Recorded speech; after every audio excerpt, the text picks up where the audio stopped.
Tällä videolla käsittelen sitä, millaista representaatiota aseksuaalisuuteen liittyen on ja millaista olisi hyvä aseksuaalirepresentaatio.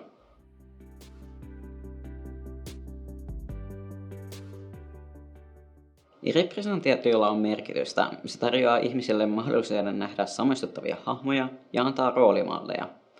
Aina kuitenkaan representaatio ei ole hyvää, vaan toisinaan se toistaa syrjintää ylläpitäviä rakenteita ja stereotypioita. Aseksuaalis.net on listannut sivuilleen mediassa olevaa aseksuaalirepresentaatiota ja käytän tätä listausta tällä videolla.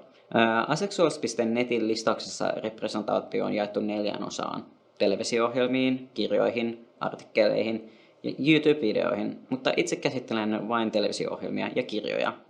Ja otan esimerkiksi vain muutamia videotuotteita, sillä jos käsittelisin niitä kaikkia, niin me oltaisiin tässä vielä huomennakin. Vielä nykyäänkin aseksuaalihahmot ovat televisiossa harvinaisia ja pääosin ne käsittelevät aseksuaalisuutta negatiivisen sävyyn tai ovat muutoin huonoa representaatiota. Sex Education in Florence on aseksuaali, jonka aseksuaalisuutta käsitellään kunnioittavasti yhdessä kohtauksessa.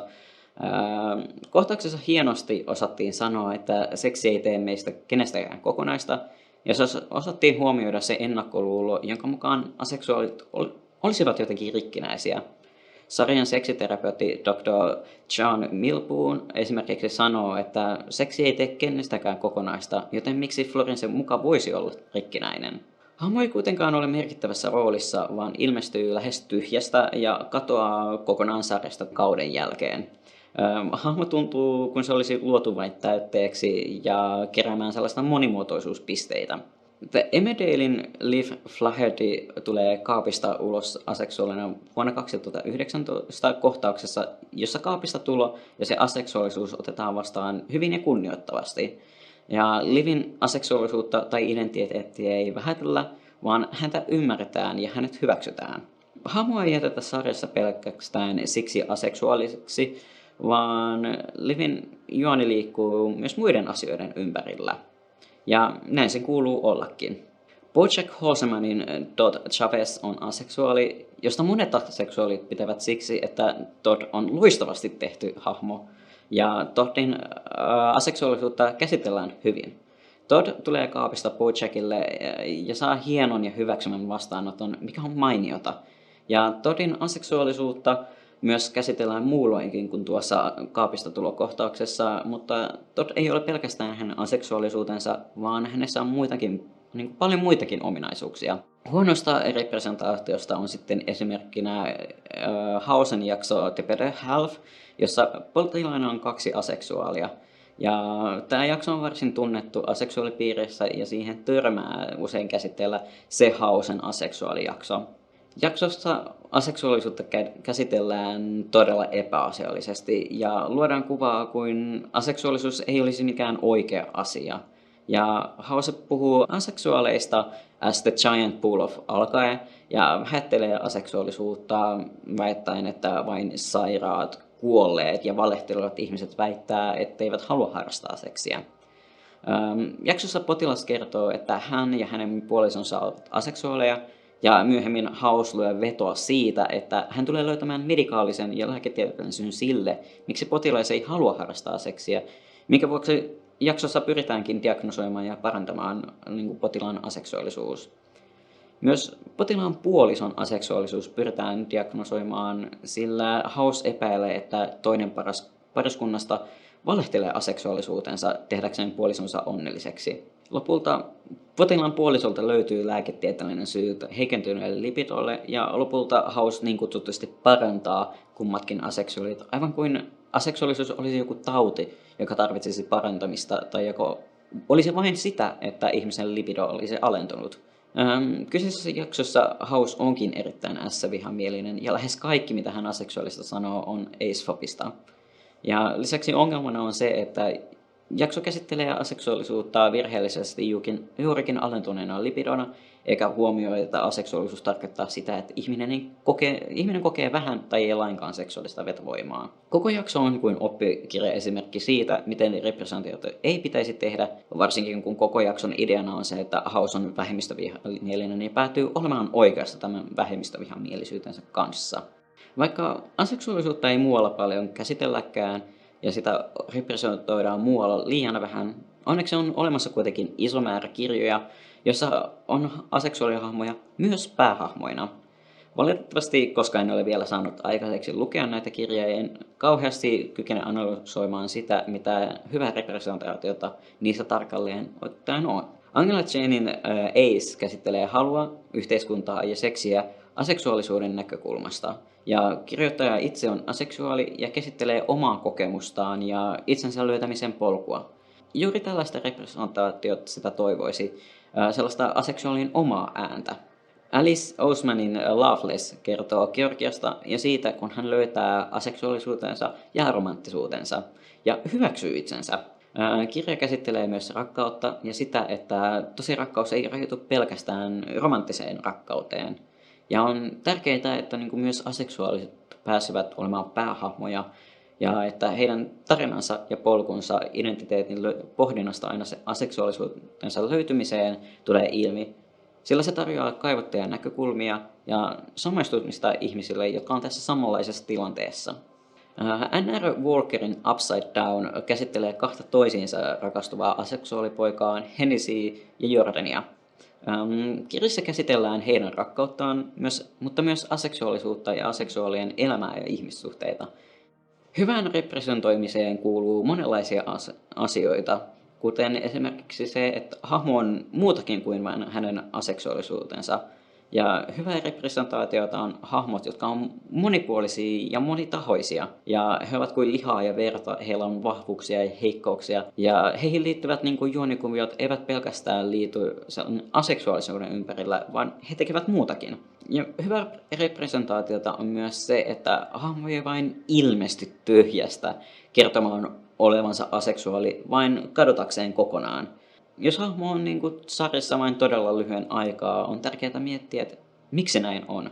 Että silloin on pohdittava, että halusiko vain kerätä irtopisteet siitä mainostaakseen, että hei, tässä on aseksuaali tässä sarjassa. Ja hyvä representaatio, se ei ole pelkästään pinkkipepsua tai sitä, että hahmoa käytetään mainoskikkana hakemaan queer-ihmisten huomiota. Ja olisi myös mukavaa se, jos aseksuaaleja hahmoja olisi myös päähenkilöinä, ja näin annettaisiin tilaa ja aikaa myös aseksuaaleille.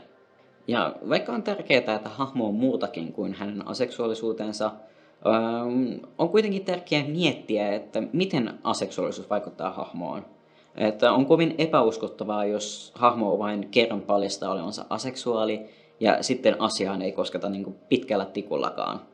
Jos vaikka hahmo ei halua puhua aseksuaalisuudestaan, olisi hyvä käsitellä jotenkin, että miksi näin on, jotta ei tule kuva siitä, että aseksuaalisuus olisi vain päälle liimattu juttu.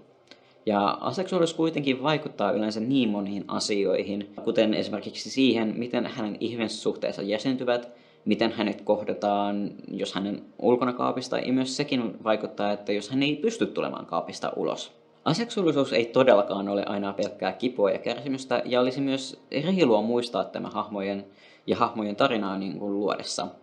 Ja jos ainoa representaatio on sitä, että hahmot vain kärsivät, luo se helposti kuvaa, että ainoa tapa olla aseksuaali on olla kivuissa, ja että aseksuaalisuus on vain päivästä toiseen syrjinnän kokemista ja pahaa oloa. Aseksuaalisuus on kaunis asia. Siinä on, se on upea asia ja siinä on paljon hyvää. Ja on tärkeää, että näytetään myös ne hyvät puolet. Ja on reilua kaikkia kohtaan, että representaatio ei jää vaan junaamaan niihin samoihin keloihin, eikä aina vaan toista niitä samoja stereotypioita ja ennakkoasenteita. Hyvä representaatio on sitä, että hahmot on monipuolisia ja heillä on erilaiset lähtökohdat. Jos kaikki hahmot on vain toistensa kopioita, se luo kuvaa, että tämä yksi asia on aina samanlaista ja että kaikki muut ei ole sellaisia oikeanlaisia. Ja jos aseksuaalisuus näytetään jatkuvasti vain rikkinäisyytenä tai tautina tai asiana, joka johtuu aina jostain huonosta olosta, se luo kuvaa, että se ei ole totta tai että oikea seksuaalisuus, vaan jonkinlainen seuraus jostakin toisesta asiasta. Ja aseksuaalisuuden ei myöskään pidä olla tapa vain korostaa jonkun ihmisen kylmyyttä ja epäinhimillisyyttä. Ja on myös tärkeää, että hahmot tosiaankaan ei ole toistensa kopioita. Et yleensä aseksuaalihahmot on niin kuin valkoisia ja siis sukupuolisia. Ja jos hahmo on niin kuin valkoinen autistimies, niin aseksuaalisuus lisätään siihen päälle kuin korostamaan, että hahmolla ei ole kiinnostusta tai aikaa tai taitoja ihmissuhteisiin. Tai muuten, että hän on niin kuin jotenkin sosiaalisesti taitamaton. Ja hyvän representaation on tarkoitus luoda tarttumapintaa ja myös mahdollisuuden samaistua hahmoihin. Että hyvät aseksuaalihahmot tarjoaa aseksuaalien mahdollisuuden nähdä, että hei, tuo on kuin minä, ja että minunlaisiakin hahmoja on olemassa. Ja alloseksuaaleille hyvät aseksuaalihahmot niin kuin tarjoaa mahdollisuuden oppia uutta ja laajentaa sitä omaa näkökulmaa. Ja hyvin luodut aseksuaalihahmot niin kuin antaa sellaista oikeanlaista tietoa ja näyttävät, että hei, tältä tämä aseksuaalisuus voi näyttää, ja tällaista elämää me aseksuaalit voimme niin kuin viettää. Hyvään representoimiseen kuuluu myös se, että kuunnellaan ja huomioidaan niitä, joita yritetään representoida. Ja tällä on suurempi todennäköisyys onnistua niin, että niin kuin representaatio on hyvää eikä potki alaspäin, tai lisää representoitavan ryhmän kokemaa syrjintää. Ja paras mahdollinen tilanne olisi, että se, että yleisenä asenteena olisi tuttu ei mitään meistä ilman meitä. Ja toki alloseksuaalit voivat tehdä aseksuaalihahmoja, mutta tähän luomiseen olisi hyvä kysyä apua aseksuaaleilta, sillä alloseksuaalit eivät välttämättä voi koskaan niin kuin täysin tietää, millaista elämä aseksuaalina on. Hyvän representaatioon kuuluu myös se, että representoitavaa ryhmää kunnioitetaan. Tämän kunnioituksen pitäisi olla kaiken lähtökohta, ja sen päälle pitäisi kaikki rakentaa. Ja ilman kunnioitusta on liian helppo sortua stereotypioihin tai loukkaaviin asioihin, ja on liian helppo unohtaa, että hahmo ei ole vain tyhjössä, vaan hahmo ja sen luoma representaatio luovat todellisuutta omalla tavallaan. Ja on myös tärkeää, että hahmon aseksuaalisuutta käsitellään kunnioittavasti. Tämä kunnioittava käsittely ei tarkoita sitä, että aseksuaalihahmo ei voisi koskaan kokea mitään ongelmia, tai että ei saisi kirjoittaa siihen niin kuin mukaan ässävihaa, vaan se tarkoittaa sitä, että vaikka mediatuotteessa olisikin ässävihaa, sitä ei esitettäisi jotenkin moraalisesti oikeana asiana, jonakin mitä on niin kuin ok tehdä, kuten esimerkiksi Hausen aseksuaalijaksossa tehtiin. Me aseksuaalit ansaitsemme sen, että meitä kuvataan mediassa kunnioittavasti ja että meitä ei kohdella pelkästään tehokeinona tai stereotypiana. Eiköhän tämä olisi nyt tällä kertaa riittävästi. Toivottavasti opit tältä videolta jotakin. Ja se olisi sitten ensi kertaan. Kiitos ja moikka moi!